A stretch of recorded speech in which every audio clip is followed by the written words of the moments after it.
یہ یاد رکھنا ہمارا موازنہ کسی طور بھی ان سے نہیں ہے۔ وہ ہم سے پوچھیں کہ اب آپ بھی مہنگائی کے لیے نکلیں گے، میں نے کہا ہم غیرت کے لیے بھی نکلیں گے، ایمان کے لیے بھی نکلیں گے، پاکستان کے لیے بھی نکلیں گے اور اپنی قوم کے لیے بھی نکلیں گے۔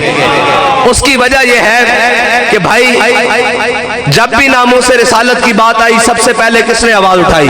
تحریک لبیک یا رسول اللہ نے۔ ختم نبوت کی بات آئی سب سے پہلے تحریک لبیک یا رسول اللہ نے آواز اٹھائی۔ اور جب ملک پاکستان کے اوپر بھارت جیسے اور باقیوں نے بات کی تو سب سے پہلے تحریک لبیک پاکستان نے آواز اٹھائی۔ جب کشمیر کی بات آئی تو سب سے پہلے اور سب سے مضبوط آواز تحریک لبیک پاکستان نے اٹھائی۔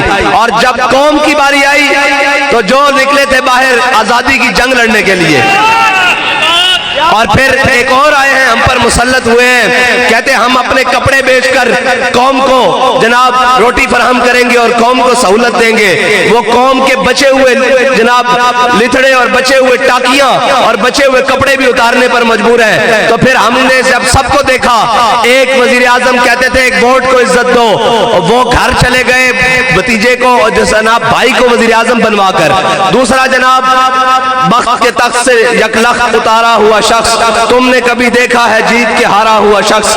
اور وہ جناب جو نکلا، وہ شاہ صاحب نے کل فرمایا ہے کہ قائد ملت زنانیہ، وہ زمان پارک سے زنان پارک تک بچانے والا شخص، وہ جناب باہر نکلا کہ میں جی جاؤں گا اور آزادی کی جنگ لڑوں گا۔ ہم نے کہا ہو سکتا ہے قوم کی بات کرے کوئی، وہ بھی جیل کی طرف رخ سوئے میخانہ دارت پیر ماں، اور وہ بھی جناب جیل کی طرف چل پڑے۔